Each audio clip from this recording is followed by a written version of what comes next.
Está en línea y tiene la deferencia de atendernos el analista politólogo Carlos Germano. Carlos Mario, saluda, gracias por atendernos. Hola Mario, ¿cómo te va? Buenas semanas, Bueno, buenas tardes.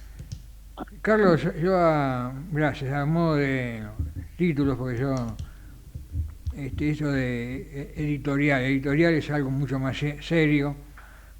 eh, por lo menos uno que viene de la gráfica lo piensa escribiendo con tranquilidad, pero sí, este, recordando lo que dijimos en este mismo espacio al día siguiente de las elecciones, este, que había que cambiar de paradigmas. Hoy dije, a lo mejor después de lo que sucedió el sábado, también hay que cambiar de paradigmas. Algo está sucediendo nuevo en la sociedad. Ya los políticos no le dan malas o buenas sorpresas a la gente, sino que la ciudadanía evidentemente está dando sorpresas a los políticos, está poniendo de alguna forma las cosas en su lugar. Carlos. Yo creo que es tal cual lo estás planteando, Mario. Me parece que este es lo que en general la política argentina todavía no terminó de asimilar. Mira, yo decía días pasados en algunas charlas que tuve que estamos en momentos muy especial. El 26 de octubre la sociedad se manifestó, pero creo que en definitiva el gran cambio de la sociedad fue el 19 de noviembre del 2023, Ajá. cuando se animó a votar una propuesta de alguien que era totalmente desconocido, un hombre que era un outsider, sin historia política, y que dijo, bueno, probemos otra cosa a ver qué pasa. Y yo creo que acá el 26 de octubre lo que sucedió fue que el voto fue más bien un voto conservador. El voto de cambio se produjo en el 23. Acá dijeron, ¿qué hay para votar? Alguien que está diciendo hay que frenar a Milei, no propone absolutamente nada, no plantea futuro, era volver para atrás, que ya fue derrotado en ese noviembre del 23. Hubo otra alternativa que era nosotros somos mejores que Milei, que era Mm, Provincias Unidas, pero que no el kirchnerismo no vuelve más, mm. pero tampoco proponían alternativas. La tercera Eh, posición. Exactamente, por de alguna manera superadoras a lo que se estaba haciendo. Y me parece que la sociedad, una sociedad angustiada, una sociedad que está muy golpeada, que está costando mucho a fin de mes, apostó, le dijo, mira, cheque en blanco no te vamos a dar, lo que te vamos a dar es un plazo fijo con fecha de vencimiento, que Ajá. se puede renovar o no, porque indudablemente también hay otra cosa, Mario, que se fue produciendo cambios importantes. El voto es totalmente volátil, no es un voto Ajá. ideológico, es un voto muy pragmático, muy claro, y que indudablemente la sociedad, al no tener alternativas válidas, apostó, digamos, a alguien que en su momento fue puesto como presidente para empezar a tratar de resolver una de las preocupaciones centrales que tenía el argentino. O sea, Milei fue presidente con un mandato, bajar la inflación, hay que bajar la inflación. Y creo que indudablemente está en camino. Hay que recordar que el primer índice de la gestión Milei, que fue la de enero del 2024, que se conoció en febrero de ese mismo año, fue de 25,6. Y la última, estamos hablando de 2,2, 2,3. O sea que indudablemente hubo un trabajo muy serio, un trabajo muy claro de baja en la inflación. Esto creo que se siente con mucha nitidez.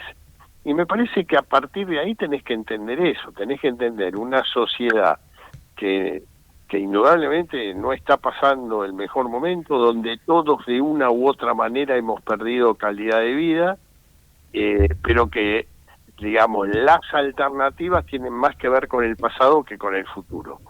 Y me parece que ahí es donde yo te digo, en un voto volátil, en un voto donde es cambiante, donde nadie tiene garantizado nada. Yo hoy no me animo a decirte, Mario, después de la gran elección que hizo la Libertad Avanza en octubre del 26, con una diferencia de casi 10 puntos contra Fuerza Patria y todos los afines a Fuerza Patria, y donde ganó las 5 provincias grandes que ya tiene garantizado el 2027, yo te diría, no lo sé y no creo, porque te vuelvo a repetir, el grado de volatilidad y de pragmatismo que tiene hoy el voto, no es solamente acá. Déjame decir esto, podríamos decirlo muy coloquialmente, ¿es un voto aguante? ¿Te aguantamos todavía?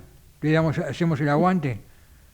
Yo creo que sí, pero tiene que tener mucho cuidado. Fíjate vos, en Ecuador, hace 6 meses, Daniel Noboa, presidente de la República, arrasó. Ayer llamó a un plebiscito, perdió en todas las preguntas que había solicitado. Mira. Digo, hay un grado de volatilidad muy fuerte y la gente vota el aquí y ahora. Esto es lo que vos planteás, es un voto aguante y veremos qué pasa más adelante. No quiero ponerme muy academicista, pero para, digamos, al margen de los temas de fondo que acabas de plantear, pero salir un poquito a lo mejor del poroteo, porque hay cosas que a lo mejor hay que tratarlas desde el punto de vista sociológico o politológico, ¿no es cierto? ¿Qué pasó? Hubo 2 décadas de una suerte de colonización que abarcó a todos, incluso políticos, quienes analizaban la realidad, que no la vieron, no supieron lo que venía, porque incluso el periodismo, no la vieron venir. Yo creo que hay un grado también de transformación muy fuerte en el electorado argentino. Casi el 50% del padrón electoral argentino tiene menos de 40 años. Uh-huh. Y me parece también que indudablemente hay un grado de una sociedad política, una clase dirigente que yo creo que está más pensando en los de 50 para arriba que en todo el padrón electoral, en toda la sociedad argentina. Ajá. Una sociedad, la mitad de la sociedad muy joven, que la política lo que no le está transmitiendo es futuro. Una sociedad política muy endogámica, muy encerrada en sí mismo, hablando entre ellos, y que le está costando escuchar y mirar al resto de una sociedad que indudablemente perdió calidad de vida, que le está costando mucho imaginar futuro, y en el cual todavía creo que siguen impactados de Milei presidente. Milei presidente desarticuló un status quo político, y que bueno, indudablemente esto es lo que hoy todavía los partidos políticos prácticamente desaparecieron. Los partidos políticos les está costando, los históricos partidos políticos que representaron sectores socioeconómicos determinados de la Argentina, hoy están, por ejemplo, el radicalismo en el no lugar, que es lo peor que le puede pasar. Pero, Carlos, el radicalismo sigue teniendo un presidente que fue ministro de Economía del kirchnerismo. Esto es lo que es inexplicable. O sea, ¿qué grado de renovación puede haber ahí? Ni que hablar del peronismo, obviamente, ¿no? Y después tenés un peronismo, si vos estás hablando de Martín Lustó. Sí. Sí, por eso te digo, y después tenés un peronismo que me parece que está en un estado de revolución, y que el peronismo indudablemente necesita liderazgos claros. Hoy el peronismo, en general la política en general no tiene liderazgos, a excepción de el único liderazgo hoy claro que tiene la política argentina, se llama Javier Milei. Y esto me parece que es lo que está sucediendo y lo que está pasando. y con una sociedad, ya te digo, una sociedad muy volátil, una sociedad que exige resultados y una sociedad donde el 50% de la población tiene menos de 40 años y es una sociedad que lo que está pidiendo es previsibilidad y futuro, como dos ejes centrales, dos sentimientos centrales que hoy, digamos, muchos sectores de la política argentina no se lo están dando. Y cuando ves la campaña del 26 de octubre, que la principal opositor era frenar a Milei, te estás dando cuenta que propuestas no hay ninguna. Mirá qué comparación voy a hacer, soy un atrevido, ¿no es cierto?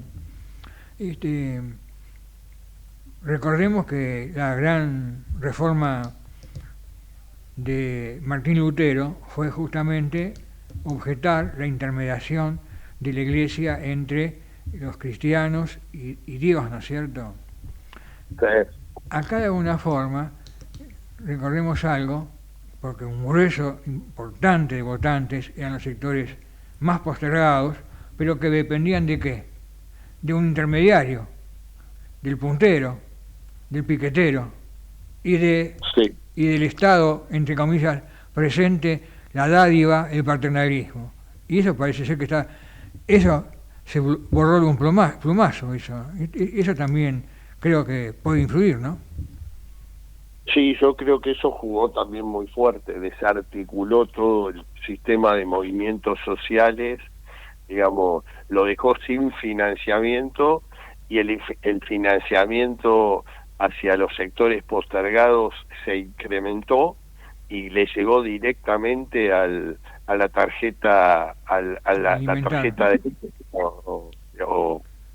esos sectores, lo de subsidios, planes, claro. el plan trabajar, el plan alimentar, etcétera, los distintos planes. Y esto me parece que también desarticuló muchísimo y lo dejó sin argumentos logísticos, sin el día a día de la política para tener una caja de financiamiento. Bueno, se fueron dando y donde la sociedad lo percibió eso. No es casual que una de las ministras con mejor imagen sea la ministra de Capital Humano. Sí. A pesar de tener desconocimiento, la gente que la conoce y la juzga positivamente. Y la otra, la de seguridad. Exactamente, estoy hablando de Sandra Petovelli y también de, Patricia Bullrich creo que lo ratificó claramente con más del 50% de los votos en Capital. O candidata a senadora por la ciudad de Buenos Aires. Causaba gracia, ¿no? Porque se hablaba de algún algún tema con el presidente respecto de las mujeres y dos de los pilares principales de su gabinete son mujeres. Yo te diría que tenés que contar a la secretaria general la presidencia, ¿no? La pongo aparte porque es la hermana, pero hay dos pilares, como lo hemos mencionado, que son mujeres, ¿no es cierto? Totalmente, es así. Es tal cual lo estás planteando, pero bueno, por eso digo, me parece que se están dando situaciones y creo que también novedosas, en el sentido que hay un proceso de aparición de nuevos dirigentes. Fíjate lo que pasó en la provincia de Córdoba.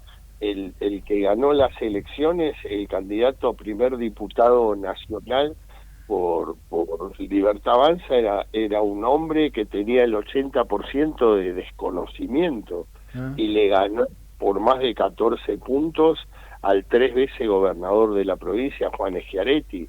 En la provincia de Santa Fe, que la Libertad Avanza ganó esas elecciones, el primer candidato era un joven de 25 años, y en el peronismo también una mujer muy joven, Karen Tepp, que no venía del peronismo, pero representó a Fuerza Patria, una mujer que tiene menos de 40 años. Digo, empieza a generarse de a poco, obviamente son procesos, pero la aparición de nuevas figuras de distintos espacios políticos y empieza a quedar atrás una dirigencia que indudablemente no le dio las respuestas necesarias y con un eslogan, el Estado presente, en el cual la sociedad cada vez perdió más calidad de vida en todos los niveles socioeconómicos y en niveles etarios. Y de ahora en más, como decís, como dijimos, el aguante no es un cheque en blanco, electorado volátil, pero ahora dependerá. ¿Habrán leído? Porque da la sensación que hoy en día la llave de poder seguir adelante con las reformas estructurales está en los gobernadores. ¿Y los gobernadores se habrán dado cuenta de este cambio en sus propias provincias? Algunos sí, otros no. Se habrán dado cuenta, sobre todo los peronistas. Hay 4 que evidentemente están al margen, pero los otros 20 parece que sí. Yo te diría que si no se dan cuenta, la historia los pasará por arriba, ¿no? O sea, hoy, digamos, lo que está en crisis son liderazgos y está en crisis todo el tipo de ideologías. El voto es mucho más pragmático. El voto es que te resuelva y que fundamentalmente mejore tu calidad de vida. Yo creo que si no entienden eso, cada vez van a estar más lejos del voto popular. Carlos, te agradezco como siempre estos minutos para con nosotros. Ha sido muy, pero muy amable.